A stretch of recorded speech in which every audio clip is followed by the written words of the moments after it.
ایک دور دراز جنگل میں ایک لمبی مینار چھپی ہوئی تھی۔ وہ مینار اتنی پرانی تھی کہ اس کے اوپر گھاس لگے ہوئے تھے اور ایسا لگتا تھا جیسے یہ مینار درختوں میں ہی لگی ہو۔ اس مینار کے اندر ایک خوبصورت سی لڑکی رہتی تھی جس کا نام راپنزل تھا۔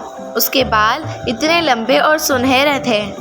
راپنزل اپنے زندگی کے دن اس کھڑکی سے دیکھتے ہوئے ہی گزارتی تھی۔ اس کی خواہش تھی کہ وہ باہر دنیا میں جا کر پوری دنیا کو دیکھ سکے۔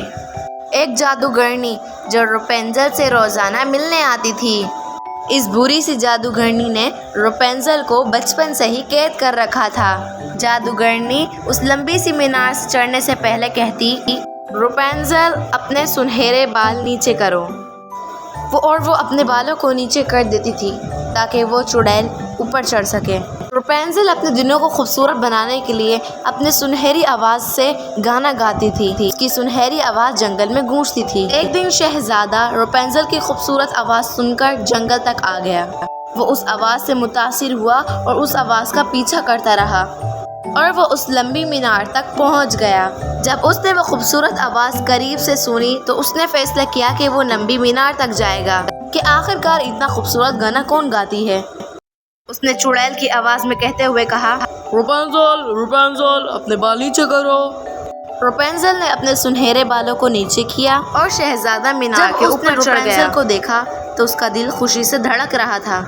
پہلے تو راپنزل یہ دیکھ کر چونک گئی، لیکن اس کے بعد وہ بھی اسے خوشی سے دیکھنے لگی۔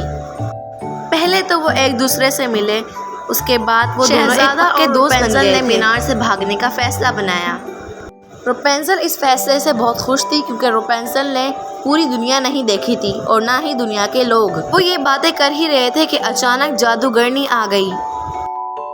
اس چڑیل نے یہ سب باتیں سن لی تھی۔ راپنزل کو غصے میں قید کر دیا اور شہزادے کو جنگل سے باہر پھینک دیا۔ اب شہزادے نے راپنزل کو بچانے کا فیصلہ کیا۔ اب اس نے فیصلہ کیا کہ وہ دوسرا راستہ بنائے گا اور اس منزل تک پہنچے گا۔ شہزادے نے شہزادی کی خاطر ایک رسی کی سیڑھی بنائی اور رات کے اندھیرے میں نکل گیا تاکہ وہ راپنزل کو ہمیشہ کے لیے اس منزل سے بچا سکے۔ راپنزل کے گھر شہزادہ سیڑھی چڑھا اور اس کو ہمیشہ کے لیے اس منزل سے آزادی کروائی۔ جادوگرنی ان کے پیچھے آ ہی رہی تھی لیکن وہ مینار سے گر گئی۔ اس جادوگرنی کے ہوش میں آنے سے پہلے شہزادہ اور راپنزل وہاں سے نکل گئے۔ شہزادے نے اپنے محل میں راپنزل کا اچھے سے استقبال کیا۔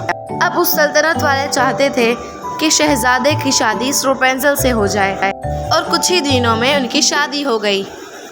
راپنزل اور شہزادہ اس شادی سے خوش تھے۔ High guys, I hope so enjoy this video. Please like کرو، سبسکرائب کرو، بیل آئیکن کو پریس کرو اور تھینک یو فار واچنگ۔ اللہ حافظ۔